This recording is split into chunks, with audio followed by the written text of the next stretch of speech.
Hello students, जैसा कि आप सभी को पता है मोटर व्हीकल सब इंस्पेक्टर की जो वैकेंसी आई है 197 पद 197 पोस्ट उसमें आई हुई है और आई होप आप सभी उसकी तैयारी कर रहे होंगे।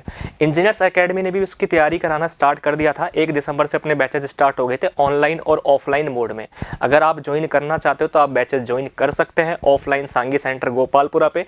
अगर किसी स्टूडेंट को ऑनलाइन सब्सक्रिप्शन लेना है तो निम्बस लर्निंग ऐप डाउनलोड करके वहाँ से आप सब्सक्रिप्शन ले सकते हो। चलिए उसी के रिगार्डिंग अपन बात करने आए हैं कि बेसिक थर्मो में से वहाँ पे भी कुछ क्वेश्चन पूछे जाते हैं। जैसे लास्ट टाइम मैंने आपको बताया था 10 क्वेश्चन 2013 की जो वैकेंसी आई थी उसमें लास्ट टाइम 10 क्वेश्चन वहाँ से पूछे गए थे। और उसके सिलेबस की मैं बात करूँ तो वहाँ पे एक सिलेबस में दे रखा है, थर्मोडायनेमिक्स के सिलेबस में स्पेसिफिक दे रखा है गैस लॉज वहाँ पे मेंशन किया हुआ है। आपको क्लियर है गैस लॉज।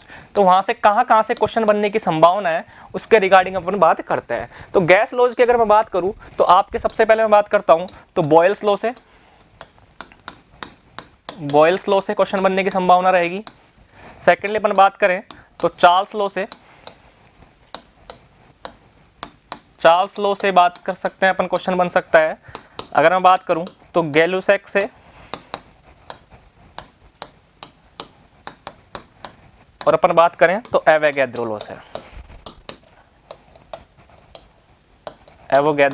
लॉ से अपना क्वेश्चन बनने की समझ। तो चलो बारी से एक एक करके बारी से इन सबको अपन पढ़ते हैं और कहां से क्वेश्चन बन के आ सकते हैं। सबसे पहले अपन बताएंगे प्रैक्टिकली प्रोसेस दिखते कैसे हैं, इनकी इक्वेशंस क्या होती है, इनके ग्राफ कैसे प्लॉट किए जा सकते हैं, ये सब बातें अपन यहाँ पे करने वाले हैं। तो सबसे पहले मैं बात करूं बॉयल्स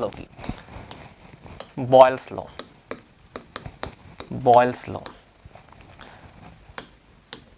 तो बॉयल्स लॉ की अगर अपन बात करें तो देखिए बॉयल्स ने जो अपना नियम दिया, वो नियम क्या था, वो लॉ क्या था, वो अपन बात करने जा रहे हैं। तो बॉयल्स ने जो बोला for a given mass of an ideal gas, अगर कोई आइडियल गैस है उसमें आपने कोई मास क्या कर दिया, फिक्स कर दिया। क्लियर है बात। एट कांस्टेंट टेम्परेचर, आपका जो टेम्परेचर है वो क्या रहने वाला है, यहाँ पे कांस्टेंट रहने वाला है। उस कंडीशन में आपका जो प्रेशर है, वो इनवर्सली प्रोपोर्शनल होगा किसके, वॉल्यूम के। आपका जो दाब है व्युत्क्रमानुपाती होगा किसके, वॉल्यूम के। क्लियर है बात। देखो क्या कहना चाह रहा हूं, फॉर ए गिवन मास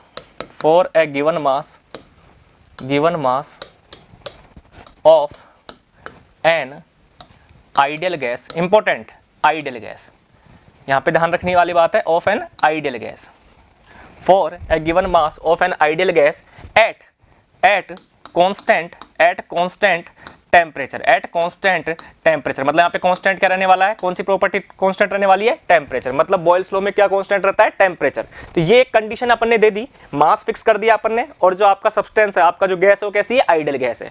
उस कंडीशन में क्या कर दिया अपन ने, टेम्परेचर को क्या रखने वाले हैं अपन, कांस्टेंट रखने वाले हैं। इस कंडीशन होने के बाद ये कंडीशन फिक्स कर दी, उसके बाद जो लॉ कहता है वो क्या कहता है कि प्रेशर इज इनवर्सली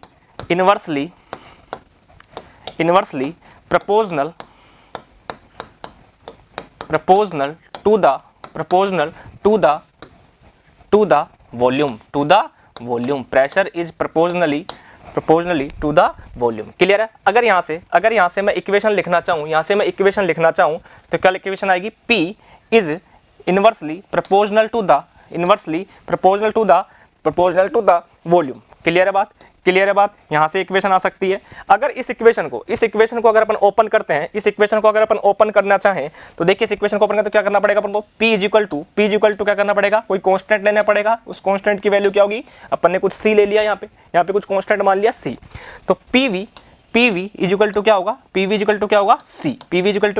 C। अगर मैं इसको किन्हीं दो स्टेट के बीच में अप्लाई करना चाहूं, मैं इसको अप्लाई करना चाहूं तो देखिए कैसे अप्लाई कर सकते हैं, P1 V1 is equal to P2 V2, ये क्या होगा आपका कांस्टेंट।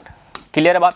अब बात करते हैं सर कि आइसोथर्मल प्रोसेस क्या रहना है, इस प्रोसेस में कौन सी प्रॉपर्टी कांस्टेंट रहने वाली है, टेम्परेचर। तो आइसोथर्मल प्रोसेस कैसे अचीव करते हैं, देखिए अगर मैं यहाँ पे पिस्टन सिलेंडर में अरेंजमेंट की सहायता से आपको समझाता हूँ। फॉर एग्जाम्पल ये मेरा कोई पिस्टन सिलेंडर अरेंजमेंट है। क्लियर है बात। यहाँ पे मेरी कोई आइडियल गैस है, कैसी गैस है, आइडियल गैस। अब आप देख रहे हो जब इसमें आइडियल गैस है तो इसका मास क्या रहेगा, फिक्स रहने वाला है। मास फिक्स रहने वाला है, क्लियर है बात, इसका मास फिक्स रहने वाला है, क्लियर है बात। अपना जो स्टेटमेंट है क्या है, for given mass, for given मतलब आपने क्या कर दिया, मास को क्या कर दिया, फिक्स कर दिया, मास को क्या कर दिया आपने, फिक्स कर दिया। और आपकी जो सब्सटेंस है वो कैसी होगी, आइडियल गैस होगी, आइडियल गैस होगी, क्लियर है बात यहाँ तक। चलिए अब इनिशियली यहाँ पे कुछ इसकी स्टेट होगी कि नहीं होगी, मान लो यहाँ पे इसकी स्टेट क्या है, फॉर एग्जांपल इनिशियली इसका प्रेशर कितना है P1, दूसरी बात करेंगे इसका वॉल्यूम बात करें तो कितना है V1, क्लियर है। और टेम्परेचर मान लो यहाँ पे क्या है T, यहाँ पे क्या है टेम्परेचर क्या है आपका T है, क्लियर है बात। अब ध्यान से देखना सर, अपन को इसको क्या बनाना है, आइसोथर्मल बनाना है, क्या बनाना है इसको, आइसोथर्मल। आइसोथर्मल बनाने के लिए मैंने क्या करता हूं, मैं क्या करता हूं कि यहाँ पे बहुत सारे वेट डाल दिए, यहाँ पे मैंने बहुत सारे वेट लगा दिए।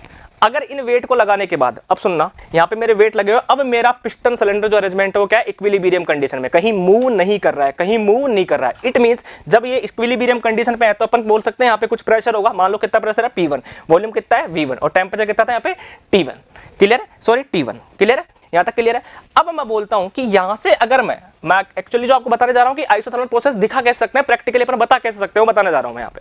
अगर मैं यहां से एक वेट हटाने की कोशिश करूं, यहां से मैं एक वेट हटाने की कोशिश करूं तो डेफिनेटली पिस्टन कहां जाना चाहिए, पिस्टन कहां जाना चाहिए, उसका मूवमेंट किधर होगा, अपवर्ड साइड होगा। ये मेरा मूवमेंट किधर हो गया, अपवर्ड साइड हो गया।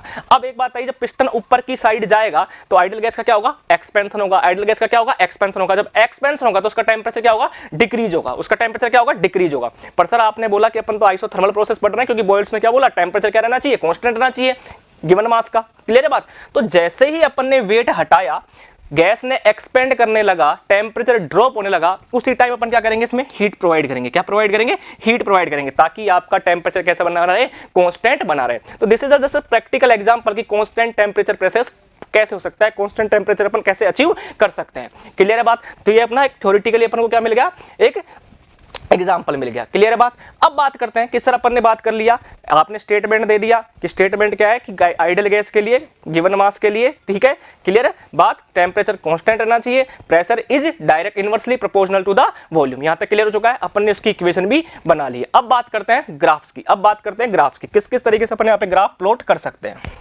देखिए हमको एक इक्वेशन याद रखना है, P is equal to C1/B, clear है बात यहाँ तक, क्लियर है बात यहाँ तक, ठीक है। इसको दूसरे फॉर्म में लिखना चाहूं तो PV is equal to C, ठीक है। ये किसकी इक्वेशन है, बॉयल्स की, बॉयल्स की इक्वेशन है। क्या कंडीशन है यहाँ पे, टेम्परेचर क्या रहने वाला है आपका, कांस्टेंट रहने वाला है, टेम्परेचर क्या रहने वाला है आपका यहाँ पे, कांस्टेंट रहने वाला है।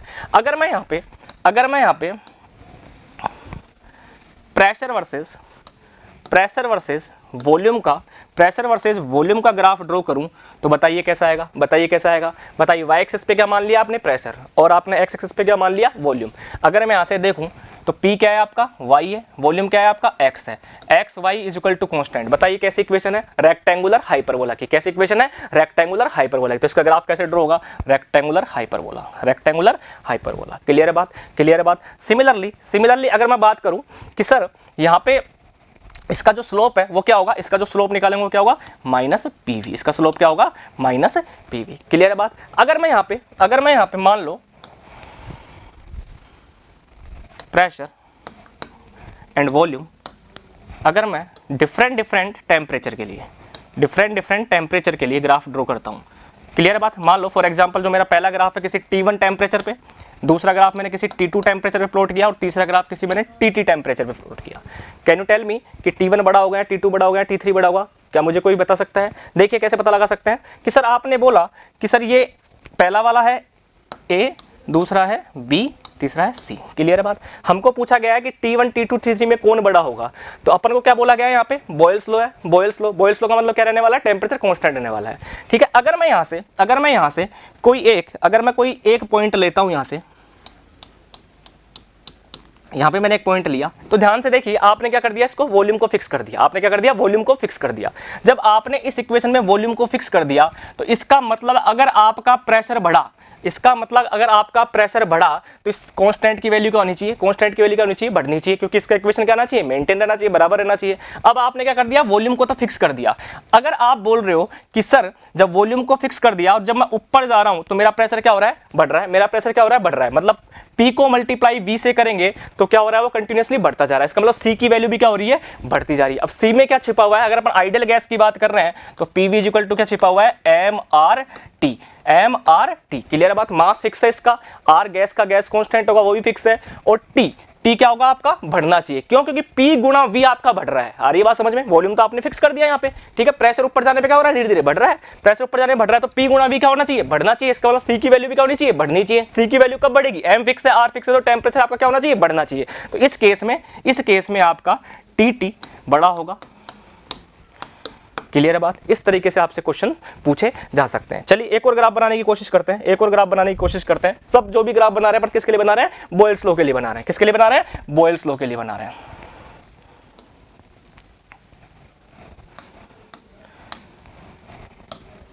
पीवी वर्सेस पी के लिए, पीवी वर्सेस पी के लिए देखिए कैसा बनेगा। वापस इक्वेशन के पास चलते हैं। इक्वेशन क्या थी आपकी, PV is equal to constant, PV is equal to constant. इसका मतलब प्रेशर और वॉल्यूम का प्रोडक्ट हमेशा क्या रहने वाला है, कांस्टेंट रहने वाला है, और उसकी वैल्यू क्या आएगी, सी के बराबर। अगर मैं यहाँ पे बोलूं कि पीवी आपका वाई एक्सिस पे है, पीवी आपका वाई एक्सिस पे है, तो इसकी वैल्यू क्या है आपकी, फिक्स है। इसकी वैल्यू क्या है, फिक्स है। और इसकी वैल्यू किसके बराबर होगी, किसके बराबर होगी, एम आर टी के बराबर होगी। क्लियर है बात? तो यहाँ से अगर मैं बात करूं कि पी गुणा वी का प्रोडक्ट किसके लिए, बॉयल्स लॉ के लिए, किसके लिए, बॉयल्स लॉ के लिए, हमेशा क्या रहेगा, कांस्टेंट रहेगा। क्या रहेगा, कांस्टेंट रहेगा। इसका मतलब इसका जो ग्राफ आने वाला है कुछ इस तरीके से आने वाला है कि नहीं आने वाला है, बोलिए आने वाला नहीं वाले वाला। अगर मैं यहाँ पे बात करूँ मेरा T1 टेम्परेचर है, अगर मैं बात करूँ यहाँ पे मेरा T2 टेम्परेचर है, अगर मैं बात करूँ यहाँ पे मेरा T3 टेम्परेचर है, बताइए कौन सा टेम्परेचर बड़ा होगा। आपको पता है P गुणा V इज इक्वल टू क्या होता है, एम आर टी।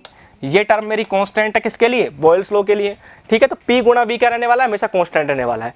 अब बताइए कि यहाँ पे आपका क्या, जब P गुणा V की वैल्यू आपकी बढ़ रही है, मतलब y एक्सिस पे आपका P गुणा V बढ़ रहा है, तो इसका मतलब ये वाला टर्म भी क्या होना चाहिए, बढ़ना चाहिए। और ये वाला टर्म कब बढ़ सकता है, जब आपका टेम्परेचर क्या होगा, इंक्रीज होगा। तो यहाँ पे T3 बड़ा होगा T2 से। क्लियर है बात, क्लियर है बात यहाँ तक, क्लियर है बात यहाँ तक, क्लियर है बात यहाँ तक।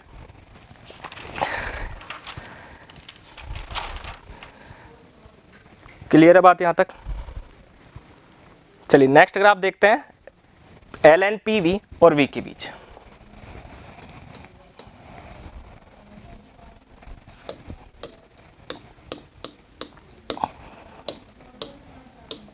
एल एन पी वी और वी के बीच, बताइए कैसा ग्राफ बनेगा, बताइए कैसा ग्राफ बनेगा। अगर मैं इक्वेशन के पास जाऊं, तो P V equal to what, constant, P V equal to what, constant. अगर मैं यहाँ से लॉग लेना चाहूँ, तो क्या वैल्यू आएगी, इसका मतलब एल एन पी वी की वैल्यू कभी भी चेंज नहीं हो सकती है। एल एन पी वी की वैल्यू कभी भी चेंज नहीं हो सकती। इसका मतलब जो ग्राफ आपका कैसे रहने वाला है, कांस्टेंट रहने वाला है। कैसे रहने वाला है, कांस्टेंट रहने वाला है, कांस्टेंट रहने वाला है। क्लियर है बात, क्लियर है बात। कुछ इस तरीके से आएगा कि नहीं आएगा, कुछ इस तरीके से आएगा कि नहीं आएगा, बोलिए कुछ इस तरीके से आएगा कि नहीं आएगा। हमेशा एल एन पी वी कोई फर्क नहीं पड़ने वाला, एल एन पी वी में कोई फर्क नहीं पड़ने वाला, क्योंकि ये वैल्यू क्या है आपकी, कांस्टेंट है। ये वैल्यू क्या है आपकी, कांस्टेंट है। नोट डाउन करते जाइए आप, नोट डाउन करते जाइए आप।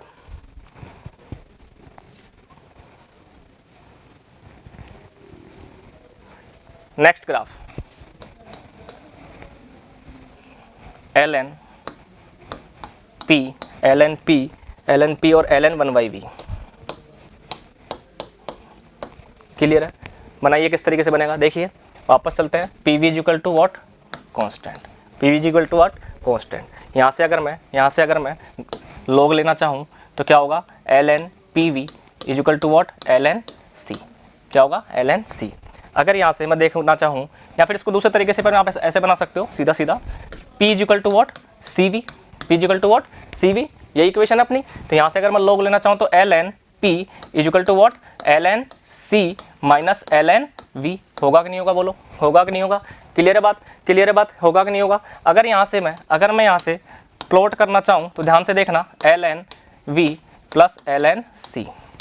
ये मेरा क्या है, वाई एक्सिस है, ये मेरा क्या है, एक्स एक्सिस है, और ये मेरा क्या है, कांस्टेंट है। क्या ये लीनियर इक्वेशन नहीं दिखाई दे रही, बोलिए क्या लीनियर इक्वेशन दिखाई दे रही है। क्लियर है बात। अगर मैं x की वैल्यू 0 कर दूं, मतलब यहाँ पे x की वैल्यू 0 कर दूं, तो भी मेरी y की वैल्यू कुछ आनी चाहिए, नहीं आनी चाहिए, मतलब ये तो पता लग गया कि यहाँ पे ग्राफ है वो कहाँ से स्टार्ट होने वाला है, यहाँ से स्टार्ट होने वाला है। और -1 क्या है, मतलब tan थीटा की वैल्यू कितनी होगी, 135 माइनस, ये आपका y equal to mx plus c है या नहीं है।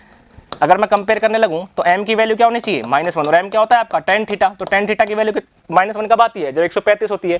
तो इस तरीके से क्या नेगेटिव स्लोप आएगा, नहीं आएगा। तो इसका जो ग्राफ आएगा वो कुछ इस तरीके से आना चाहिए। क्लियर है बात, क्लियर है बात। अब बात करते हैं हम अब बात करते हैं चार्ल्स लॉ की। अब बात करते हैं चार्ल्स लॉ की। तो अपन ने यहाँ पे बॉयल्स लॉ देखा। बॉयल्स लॉ में क्या होता है, कौन सी प्रॉपर्टी कांस्टेंट रहने वाली है, टेम्परेचर कांस्टेंट रहने वाला है। किसके लिए लगाया अपन ने, आइडियल गैस के लिए लगाया। उसकी इक्वेशन देखी, P equal to what, CY/V देखा, और डिफरेंट डिफरेंट कोऑर्डिनेट्स पे अपन ने उसके ग्राफ प्लॉट किए। नेक्स्ट बात करें चार्ल्स लॉ की। चार्ल्स लॉ, चार्ल्स क्या बोलता है, चार्ल्स क्या बोलता है, for a given mass, for a given mass, for a given mass of an ideal gas, for a given mass of an ideal gas at constant pressure। Constant pressure का मतलब क्या हुआ आपका, कि आपका जो प्रोसेस है उसमें क्या रहने वाला है, प्रेशर क्या रहने वाला है, कांस्टेंट रहने वाला है। क्लियर है बात। और कांस्टेंट प्रेशर प्रोसेस को क्या बोलते हैं आप, आइसोबैरिक भी बोल सकते हो। क्लियर है बात, आइसोबैरिक भी बोल सकते हो। और चार्ल्स लॉ के अकॉर्डिंग क्या होता है कि आपका जो आइडियल गैस है, आइडियल गैस है, अगर आपको कोई गिवन मास दे रखा है उस पर आपका जो टेम्परेचर वो क्या रहने वाला है, कांस्टेंट रहने वाला है। आप याद भी रख सकते हो इसको, BT, बी मतलब बॉयल, T मतलब टेम्परेचर। तो मतलब बॉयल्स लॉ में क्या कांस्टेंट रहने वाला है, टेम्परेचर। BT मतलब ब्लूटूथ। क्लियर है। चार्ल्स लॉ में क्या कांस्टेंट रहने वाला है, pressure. CP Karnat palace. Clear है बात। इस तरीके से आप इसको याद भी रख सकते हो। अगर आपके पास ध्यान आ जाए, BT मतलब ब्लूटूथ, मतलब बॉयल्स लॉ में क्या कांस्टेंट रहने वाला है, टेम्परेचर। चार्ल्स लॉ में क्या कांस्टेंट रहने वाला है, प्रेशर कांस्टेंट रहने वाला है। क्लियर है बात। चलिए, for a given mass of an ideal gas at constant pressure the volume, यहाँ तक तो पूरी कंडीशन दी हुई है इसने, ये कंडीशन है आपकी, एक तरीके से मान में पूरा कंडीशन है। अब इस कंडीशन होने के बाद फिर क्या स्टेटमेंट आता है वो देखिए, the volume is directly proportional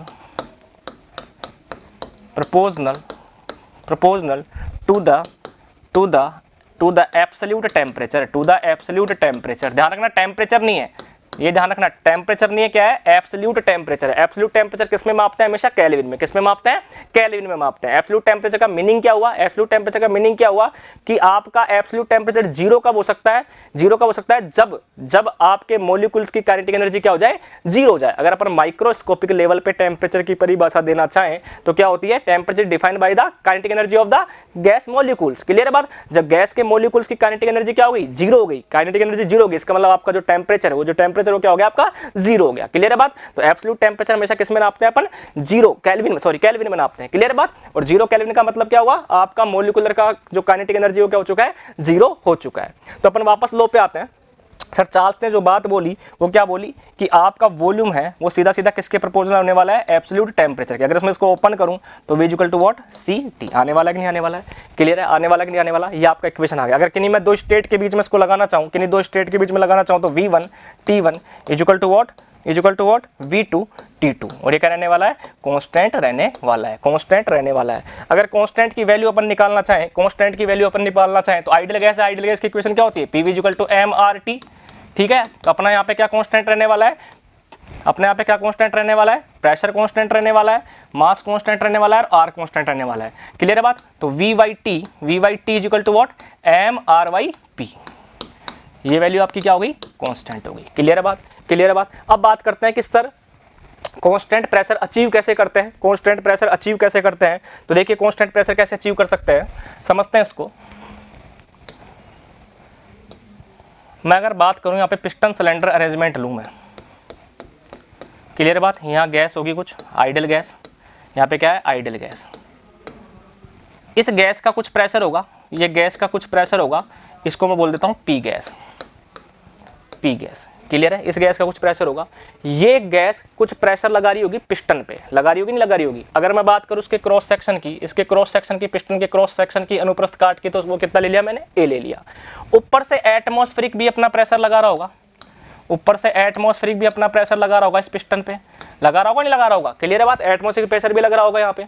और नीचे की साइड पिस्टन क्या लगा रहा होगा, अपने वेट के कारण, पिस्टन वेट कितना मान लिया अपन ने, mg। ये किस साइड लग रहा होगा, नीचे की साइड लग रहा होगा। किस साइड लग रहा होगा, नीचे की साइड लग रहा होगा। क्लियर है बात यहाँ तक। अगर मैं न्यूटन्स के लॉ के पास चलूं, न्यूटन्स के लॉ के पास तो न्यूटन क्या बोलता है कि भैया आपका जो फोर्स है, आपका जो रिजल्टेंट फोर्स है वो किसके बराबर होता है, रेट चेंज ऑफ मोमेंटम के बराबर होता है। ये बात किसने बोली अपन को, न्यूटन ने बोली। तो आपका रिजल्टेंट फोर्स किसके बराबर होना चाहिए, rate change of momentum, rate change of momentum. Momentum को मैंने क्या लिख दिया यहाँ पे, क्या लिख दिया आपने, P, क्या लिख दिया P, P इज द संवेग। क्लियर है बात, संवेग परिवर्तन की दर आपके नेट रिजल्टेंट फोर्स के बराबर होती है। ये बात किसने बोली, न्यूटन ने बोली। क्लियर है बात। अगर मैं यहाँ से संवेग को ये लिख सकता हूं, अरे बोलो लिख सकता हूं m गुणा v, अरे बोलो लिख सकता हूं m गुणा v। अगर आपका यहाँ पे मास कांस्टेंट है, मतलब आप किस पे फोर्स लगा रहे हो, कंप्लीटली फोर्स किस पे लगने वाला है आपका, पिस्टन पे। किस पे लगने वाला है, पिस्टन। पिस्टन का क्या है, मास कांस्टेंट है। पिस्टन का मास क्या है यहाँ पे, कांस्टेंट है। तो क्या मैं इसको बाहर निकाल सकता हूँ यहाँ पे कांस्टेंट वैल्यू को, बोलिए कांस्टेंट वैल्यू को मैं यहाँ पे बाहर निकाल सकता हूँ। क्लियर है बात। अगर मैं यहाँ पे बोलता हूँ कि सर मेरा पिस्टन उपवार्ड साइड, मान लो ऊपर की साइड जा रहा है, ऊपर की साइड जा रहा है, एक यूनिफॉर्म वेलोसिटी से जा रहा है, मतलब इसकी वेलोसिटी चेंज नहीं हो रही है, इसकी वेलोसिटी चेंज नहीं हो रही है, कंडीशन सी है इसकी वेलोसिटी चेंज नहीं हो रही है। तो क्या आपकी velocity change, rate change of velocity क्या हो सकता है, जीरो। अगर आपका यूनिफॉर्म वेलोसिटी से जा रहा है, जब इसकी वेलोसिटी चेंज नहीं हो रही, मतलब एक्सेलरेशन क्या होगा आपका, जीरो। dv/dt होता क्या अल्टीमेटली, एक्सेलरेशन, त्वरण होता है कि नहीं होता, बोलो। तो यहाँ पे अगर यूनिफॉर्म वेलोसिटी से मूव कर रहा है तो इसका मतलब इसकी वैल्यू क्या होगी आपकी, इसकी वैल्यू क्या होगी आपकी, जीरो। तो अल्टीमेटली जो आपका रिजल्टेंट फोर्स लग रहा है पिस्टन पे, उसकी वैल्यू क्या होगी आपकी, जीरो। क्लियर है बात, क्लियर है बात। हम बात करते सर कांस्टेंट प्रेशर प्रोसेस दिखता कैसा है, वो अपन यहाँ पे बता रहे हैं। अब आप एक बात बताओ, जब सिग्मा रिजल्टेंट फोर्स क्या हो गया आपका, जीरो हो गया। जब रिजल्टेंट फोर्स जीरो हो गया तो अपन देखो बात करें तो अगर नीचे की साइड जो फोर्स लग रहा था, नीचे की साइड जो फोर्स लग रहा था एटमॉस्फेयर की वजह से, वो क्या होगा, P गुणा A। अरे होगा कि नहीं होगा, प्रेशर को अगर अपन फोर्स में बदलें तो उसके एरिया से मल्टीप्लाई करना पड़ेगा, नॉर्मल एरिया से। क्लियर है बात। तो एरिया अपन ने क्या ले लिया, पिस्टन का A ले लिया। वो किस साइड लग रहा है, नीचे की साइड लग रहा है। एक और फोर्स की बात करूं जो पिस्टन के वेट की वजह से लग रहा है, वो क्या है आपका, mg। क्लियर है, mg नीचे की साइड लग रहा है। और ऊपर की साइड कौन सा फोर्स लग रहा है आपका, गैस की वजह से, गैस की वजह से। तो अपन ऊपर की साइड को क्या ले रहे हैं, P गैस, मल्टीप्लाई करना पड़ेगा किससे, एरिया से। और रिजल्टेंट फोर्स किसके बराबर आ गया आपका, जीरो के बराबर। कब आ सकता है, जब आपका पिस्टन यूनिफॉर्म वेलोसिटी से क्या कर रहा हो, मूव कर रहा हो।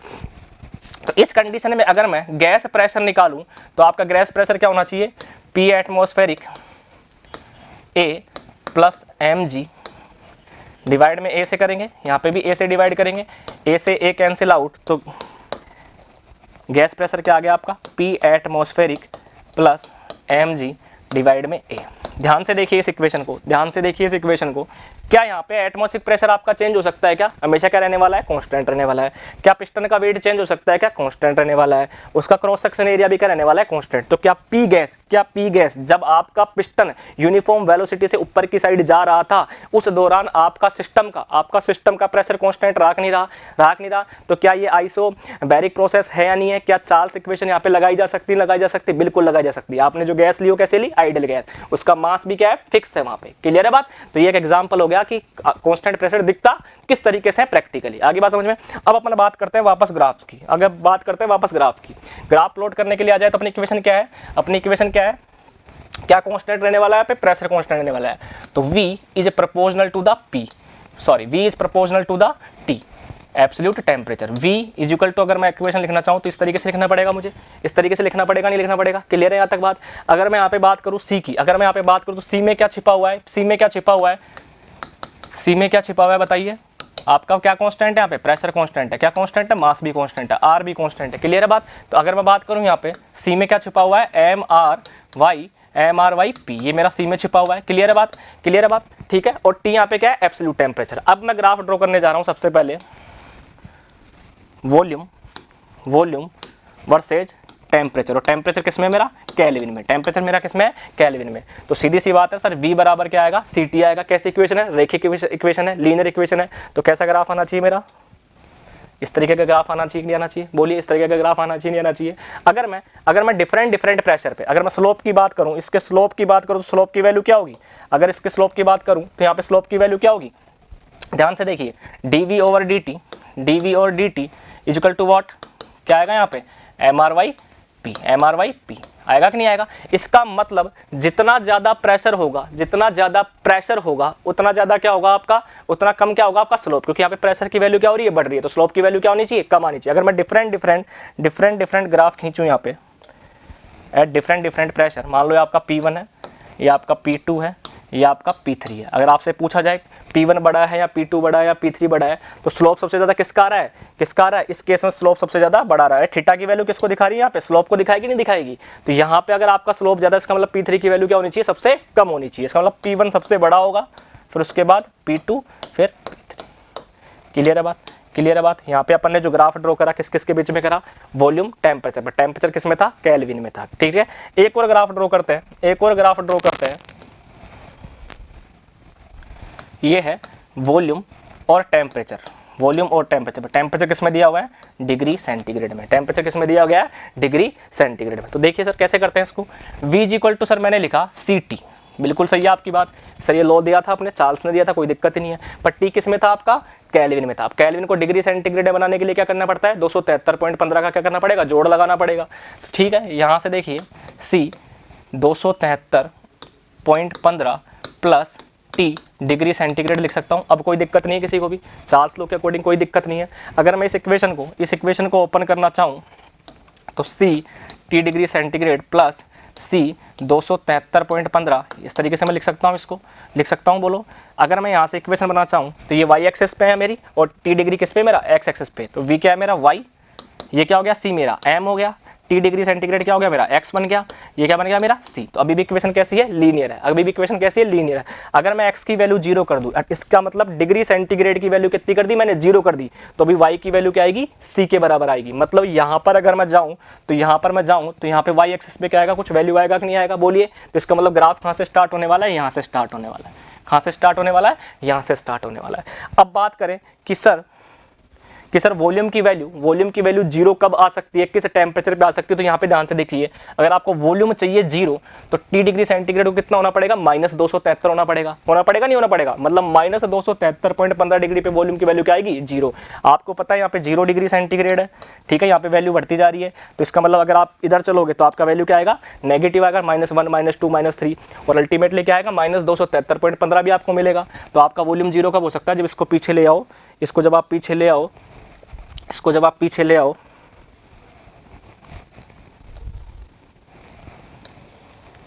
यहाँ पे जो आपका वैल्यू होगा वो क्या होगा, -273.15 डिग्री सेंटीग्रेड, और यहाँ पे वॉल्यूम की वैल्यू क्या होगी, 0, या फिर आप बोल सकते हो यहाँ पे क्या होगा, 0 केल्विन होगा। क्लियर है बात, क्लियर है बात। तो डिग्री सेंटीग्रेड में पूछा है आपसे या केल्विन में पूछा है, आपको पता होना चाहिए। क्लियर है। और भी ग्राफ अपन यहाँ पे प्लॉट कर सकते हैं, जब तक यहाँ पर नोट डाउन कर लीजिए। LNV और LNT के बीच में ग्राफ ड्रॉ करते हैं। LNV और LNT के बीच में वापस से मुझे इक्वेशन के पास जाना पड़ेगा, इक्वेशन क्या कहती है मेरी, V equal to CT। Equation क्या कहती है मेरी, V इक्वल टू CT। क्या यहाँ पे मैं लॉग ले सकता हूँ क्या, बिल्कुल लॉग ले सकते हो। अगर लॉग लूंगा तो कुछ इस तरीके से लिखना पड़ेगा मुझे, ठीक है। A + A × B क्या होता है, A + B हो जाता है लॉग में, बोलो। क्लियर है बात। अगर मैं यहाँ से इक्वेशन लिखना चाहूँ, y इज इक्वल टू, ये क्या है मेरा, x है, अरे ये x एक्सिस पे है कि नहीं है, ये y एक्सिस पे है, ये x एक्सिस पे है, तो ये क्या हो गया मेरा x। और अगर m लिखूँ मैं यहाँ पे +c, कंपेयर करूँ तो ध्यान से देखो, LNT किसके बराबर है, x के बराबर। m की वैल्यू किसके बराबर है, 1 के बराबर। और यहाँ पे LNC, एक बात ध्यान से देखो, जब x की वैल्यू 0 आ जाएगी तो भी y की वैल्यू कुछ आनी चाहिए, नहीं आनी चाहिए। और इक्वेशन कैसी है, रेखिक।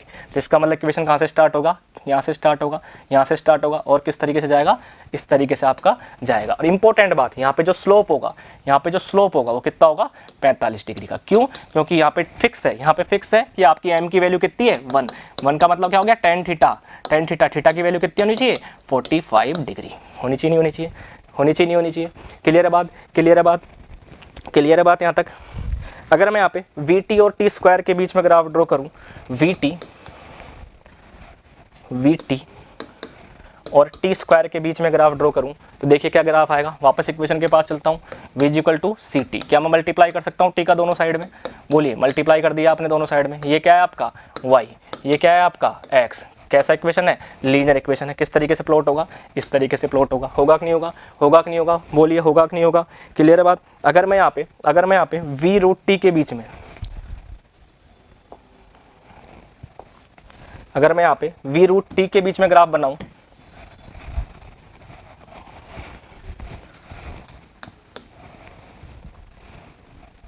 V और √T के बीच में ग्राफ बनाऊं तो बताइए कैसा बनेगा, V equal to what, CT, अरे बोलो, चार्ल्स लॉ के according V is equal to what, V is equal to CT। Clear है बात। V को मैंने एज इट इज लिखा, C को मैं क्या मैं इसको इस तरीके से लिख सकता हूँ क्या मैं इसको इस तरीके से लिख सकता हूँ क्या? V की वैल्यू क्या है y, C रूट T क्या है आपका x, x क्या बन गया x स्क्वायर बन गया। किसकी इक्वेशन है? किसकी इक्वेशन है? पैराबोला की। किसकी इक्वेशन है? पैराबोला की। देखिए पैराबोला, पैराबोला का इक्वेशन है, पैराबोला का इक्वेशन है। क्लियर है बात, क्लियर है बात। अगर यहाँ से मैं V और ln t के बीच में ग्राफ बनाना चाहूँ, V और ln t के बीच में ग्राफ बनाना चाहूँ,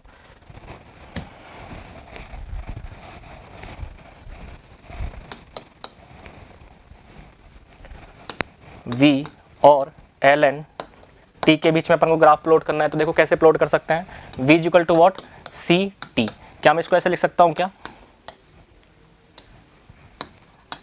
कोई दिक्कत है मेरे को? कोई दिक्कत है इसको ऐसे लिखने में? बोलिए। V क्या हो गया आपका y एक्सिस पे है, C ये क्या हो गया मेरा ln t x पे है। कैसा ग्राफ है? कैसा ग्राफ है आपका? एक्सपोनेंशियल ग्राफ है। कैसा ग्राफ है आपका? एक्सपोनेंशियल ग्राफ है। अच्छा इंपॉर्टेंट बात, अगर यहाँ पे x की वैल्यू 0 हो जाए, मतलब ln t की वैल्यू क्या हो जाए? 0 हो जाए, तो e की पावर 0 क्या होती है? 1। e की पावर 0 क्या होती है? 1 होती है। तो इसका मतलब y की वैल्यू भी आएगी नहीं आएगी? कांस्टेंट के बराबर आएगी कि नहीं आएगी? तो इसका मतलब आपका ग्राफ कहाँ से स्टार्ट होगा?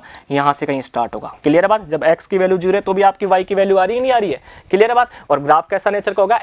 Exponential opening. तो इसकी मैं बात करूँ तो एक्सपोनेंशियल ओपनिंग, एक्सपोनेंशियल। क्लियर है। तो यहाँ पे अपने कुछ डिफरेंट ग्राफ्स अपन ने प्लॉट किए चार्ल्स लॉ के लिए। क्लियर है बात। अपन ने प्रैक्टिकल प्रोसेस भी देखा, चार्ल्स कांस्टेंट प्रेशर अपन किस तरीके से दिखा सकते हैं। नेक्स्ट बात करते हैं बॉयल्स चार्ल्स के बाद आते हैं अपन गैल-लेसुसैक पे। गैल-लेसुसैक पे अपन आते हैं। ठीक है। तो गैल-लेसुसैक क्या बोलता है? तीसरा नियम,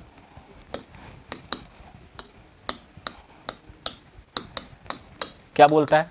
चलिए, बॉयल्स में अपन ने किसको कांस्टेंट किया? टेम्परेचर को कांस्टेंट किया। चार्ल्स में अपन ने किसको कांस्टेंट किया? किसको कांस्टेंट किया? प्रेशर को कांस्टेंट किया। यहाँ पे क्या कांस्टेंट रहने वाला है आपका? वॉल्यूम कांस्टेंट रहने वाला है। तो इसका डेफिनेशन या इसका लॉ अपन लिख सकते हैं। फॉर है given mass of an ideal gas at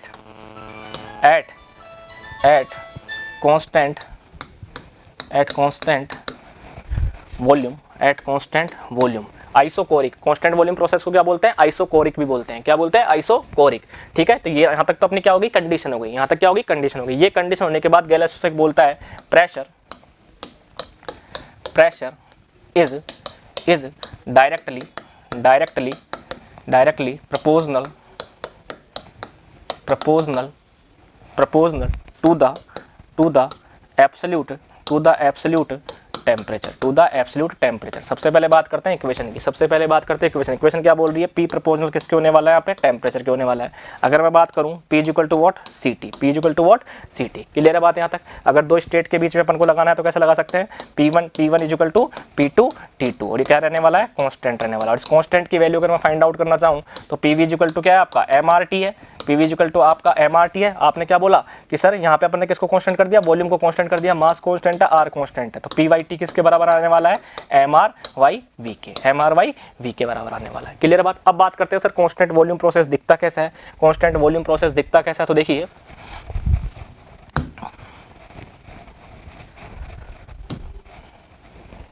मैं कोई पिस्टन सिलेंडर अरेंजमेंट लेता हूँ। ठीक है। यहाँ पे मैंने आइडियल गैस ले ली अपन ने यहाँ पे। क्लियर है बात। यहाँ पे अपन ने क्या कर दिया? इसका कुछ मास होगा आइडियल गैस का, उसको क्या कर दिया? फिक्स कर दिया। इसको फिक्स कर दिया। अच्छा, इसको मैंने लॉक कर दिया, पिस्टन को क्या कर दिया? यहाँ से लॉक कर दिया, मतलब पिस्टन का मूवमेंट नहीं हो सकता है। क्लियर है बात। इनिशियली मेरा क्या होगा यहाँ पे कंडीशन? मान लो स्टेट मेरी इनिशियली क्या थी? P1 कुछ प्रेशर था, वॉल्यूम कुछ V1 था, टेम्परेचर कुछ क्या था? T1 था। अगर मैं यहाँ से इसको कुछ हीट ट्रांसफर करने लगूँ तो क्या आपका पिस्टन ऊपर सरकेगा? क्या नहीं सरकेगा। इसका मतलब जो आपका सिस्टम उसका वॉल्यूम क्या रहने वाला है? कांस्टेंट रहने वाला है। जब आप हीट दे रहे हो तो आपका वॉल्यूम क्या बना हुआ है? यहाँ पे कांस्टेंट बना हुआ है। क्लियर है बात। कुछ टेम्परेचर इंक्रीज होगा कि नहीं होगा? बोलो, टेम्परेचर इंक्रीज होगा कि नहीं होगा? क्लियर है बात। तो ये सब अपन को बातें यहाँ पे देखनी है। क्लियर है बात। अब बात करते हैं वापस से, सर डिफरेंट टाइप के प्लॉट अपन को करने हैं इसके लिए भी। तो अपन यहाँ पे प्लॉट करते हैं। चलिए सबसे पहले अपनी इक्वेशन पे आते हैं। इक्वेशन क्या बोलती है? P is proportional to the absolute temperature. तो P is equal to what? CT। Clear है बात। अगर मैं यहाँ पे P प्रेशर और T टेम्परेचर के बीच में ग्राफ प्लॉट करूँ, P प्रेशर और T टेम्परेचर के बीच ग्राफ प्लॉट करूँ, वेरी इंपॉर्टेंट, ये किस में है, केल्विन में, ये किस में है, केल्विन में, तो क्या आपका ये एक लीनियर ग्राफ की तरह आएगा कि नहीं आएगा, आएगा कि नहीं आएगा। अगर मैं इसके स्लोप की बात करूँ, इसके स्लोप की बात करूँ तो dp/dt की वैल्यू, dp/dt की वैल्यू किसके बराबर आने वाली है, mr/v के बराबर आने वाली है। क्लियर है बात। इसका मतलब जितना ज़्यादा वॉल्यूम होगा, इसका मतलब जितना ज़्यादा वॉल्यूम होगा उसका स्लोप क्या होगा, उतना ही कम। तो यहाँ पे अपन डिफरेंट ग्राफ प्लॉट करना चाहें, डिफरेंट ग्राफ प्लॉट करना चाहें तो कर सकते हैं। यहाँ पे मान लो वॉल्यूम कितना है V1, यहाँ पे वॉल्यूम कितना है V2, यहाँ पे वॉल्यूम कितना है आपका V3। क्लियर है बात, क्लियर है बात। अब मैं आपसे पूछूं कौन से V1 बड़ा है या V2 बड़ा है, V3 बड़ा है, तो सबसे ज़्यादा स्लोप किसका है, V3 का। अरे बोलो सबसे ज़्यादा स्लोप किसका है, V3 का। स्लोप सबसे ज़्यादा किसका हो सकता है, जब वॉल्यूम क्या होगा आपका सबसे कम। तो यहाँ पे अब आप देखना चाहो तो V3 की वैल्यू सबसे कम होगी। क्लियर है बात, क्लियर है बात यहाँ तक। नेक्स्ट क्वेश्चन आपसे जो पूछा जा सकता है, नेक्स्ट क्वेश्चन आपसे जो पूछा जा सकता है, सेम जैसे आपने चार्ल्स लॉ में बताया कि सर अगर ये केल्विन में ना होकर किस में हो, डिग्री सेंटीग्रेड में पूछ ले, केल्विन में ना होकर किस में पूछ ले आपसे, डिग्री सेंटीग्रेड में। ठीक, किस में दे रखा है, डिग्री सेंटीग्रेड में। क्लियर है बात, क्लियर है बात। तो आप यहाँ पे वापस चलते हैं किसके पास, गैलोस की जो इक्वेशन है, क्या बोलता है वो equation, pressure is equal to CT। ठीक है, अगर मैं यहाँ पे T आपका एब्सोल्यूट है तो मैं इसको किस में चेंज कर सकता हूँ, केल्विन को किस में बदलना पड़ेगा, मुझे डिग्री सेंटीग्रेड में बदलना पड़ेगा।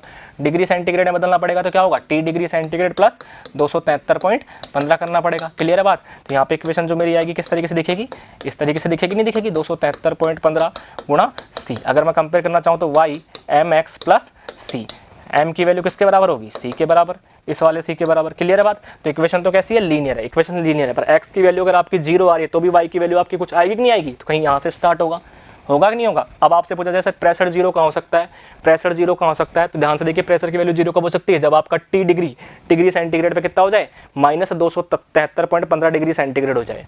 क्लियर है। तो यहाँ पे अगर आप इसको नीचे बढ़ाओगे तो यहाँ पे वैल्यू कितनी होनी चाहिए आपकी, 273.15 डिग्री सेंटीग्रेड, ये आपका 0 डिग्री सेंटीग्रेड। अच्छा, यहाँ पे आपका P क्या हो गया, 0, मतलब एब्सोल्यूट प्रेशर क्या हो गया आपका 0। अच्छा, प्रेशर को भी अपन माइक्रोस्कोपिक लेवल पे डिफाइन कर सकते हैं, जिस तरीके से अपन ने टेम्परेचर को बताया। टेम्परेचर क्या होता है आपका, काइनेटिक एनर्जी ऑफ मॉलिक्यूल्स किसको डिफाइन कर रही है, टेम्परेचर को। अगर आपकी काइनेटिक एनर्जी ऑफ मॉलिक्यूल्स क्या हो गई 0, तो आपका एब्सोल्यूट टेम्परेचर क्या हो गया 0। सिमिलरली एब्सोल्यूट प्रेशर भी 0 कब हो सकता है, कि एब्सोल्यूट प्रेशर 0 जब हो सकता है जब आपका मॉलिक्यूलर मोमेंटम क्या हो जाए, 0 हो जाए। Pressure is defined by the molecular momentum at microscopic level पे। आप जब थर्मोडायनामिक्स की डेफिनेशन पढ़ोगे तो यही है। क्लियर है। तो मॉलिक्यूलर मोमेंटम ही खत्म हो गया, तो इसका मतलब आपका एब्सोल्यूट प्रेशर की वैल्यू क्या हो गई आपकी 0 हो गई। क्लियर है बात यहाँ तक, क्लियर है बात यहाँ तक। नेक्स्ट अपन जिस तरीके से अपन ने चार्ल्स लॉ के लिए ग्राफ ड्रॉ करे थे, सेम उसी तरीके के रिजल्ट यहाँ पर आने वाले हैं, क्योंकि वहाँ पे प्रेशर की जगह क्या था, सिर्फ प्रेशर की जगह क्या था, वहाँ पे वॉल्यूम था। प्रेशर की जगह क्या था, वहाँ पे वॉल्यूम। तो सेम ग्राफ ड्रॉ होने वाले हैं, कोई ज़्यादा उसमें डिफरेंसेज आने वाले नहीं है। और भी अपन ग्राफ ड्रॉ करना चाहें तो कर सकते हैं। देखिए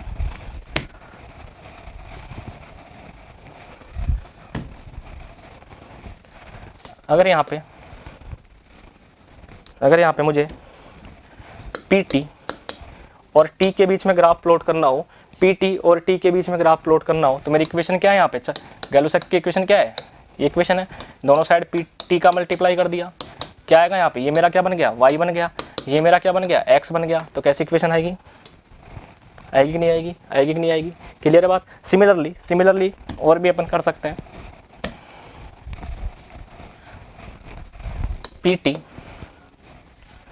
PT versus P, PT versus P, तो सेम रिजल्ट आने वाला है। P is equal to what, CT, P is equal to what, CT। Clear है बात। यहाँ पे अगर आप इससे मल्टीप्लाई कर दिया यहाँ पे T से, क्लियर है। यहाँ पे आपने क्या करा, सॉरी PT नहीं है यहाँ पे,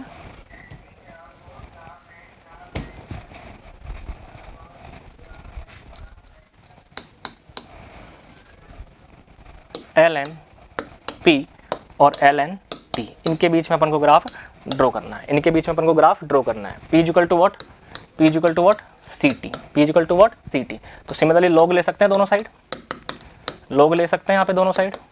ठीक है, ln P plus ln T plus ln C होगा कि नहीं होगा, यहाँ पे मैं कंपेयर करूँ y is equal to mx plus C से, तो हो सकता है यहाँ पे m की वैल्यू क्या होगी 1, m की वैल्यू क्या होगी यहाँ पे 1 होगी। मतलब आपका जो स्लोप है आपका tan थीटा कितना रहने वाला है, कितना रहने वाला है बताइए। tan थीटा की वैल्यू 1 हो गई तो थीटा की वैल्यू कितनी आ जाएगी 45 डिग्री। क्लियर है बात। और x की वैल्यू 0 तो भी y की वैल्यू आएगी कि नहीं आएगी, तो आपका ग्राफ कुछ इस तरीके से जाएगा और इसका वैल्यू कितना होगा 45 डिग्री। क्लियर बात। तो इस तरीके से आप बॉयल्स लो, चार्ल्स लो, गैल-लेसुसक के लिए डिफरेंट प्लॉट कर सकते हैं डिफरेंट कोऑर्डिनेट पे। क्लियर बात। तो आपको इक्वेशन समझ में आनी चाहिए, आपको क्वेश्चन जो पूछा जाएगा आपकी कौन सी प्रॉपर्टी कांस्टेंट रहने वाली वो आपको पता होने वाला चाहिए।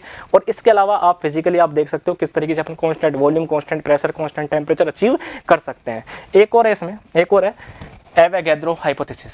एवोगैड्रो हाइपोथेसिस एक तरीके से वो हाइपोथेसिस ही है, कल्पना है। क्या है वो? एवोगैड्रो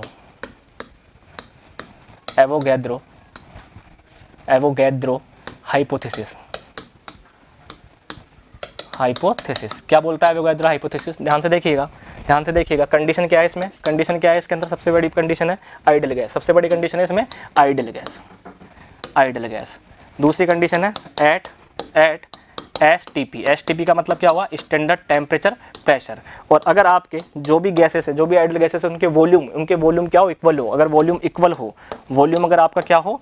इक्वल हो। वॉल्यूम अगर इक्वल हो तो आपके नंबर ऑफ मोल्स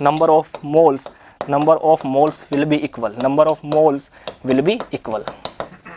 क्या मीनिंग हुआ? देखिए, अपन ने बोला आइडल गैस की इक्वेशन क्या होती है? PV equal to nRT। R क्या है यहाँ पे? Universal gas constant. जब मैंने स्टैंडर्ड टेम्परेचर प्रेशर बोल दिया, इसका मतलब टेम्परेचर भी कांस्टेंट रहने वाला है और आपका प्रेशर भी कांस्टेंट रहने वाला है। मैंने बोला अगर वॉल्यूम इक्वल हो तो मतलब आपका यहाँ पे pressure constant, temperature constant, volume आपने इक्वल कर दिया तो आप यूनिवर्सल गैस कांस्टेंट आपका फिक्स है, तो आपके नंबर ऑफ मोल्स क्या रहने वाला है? फिक्स रहने वाला है। अगर मैं यहाँ पे एग्जाम्पल लूँ, मान लो यहाँ पे आपके पास हाइड्रोजन है, for example hydrogen gas is treated as a ideal gas. मान लो आपके पास यहाँ पे 100 ml क्या है? आपकी 100 ml क्या है? हाइड्रोजन है। क्लियर है। सल्फर डाइऑक्साइड आपकी 100 ml।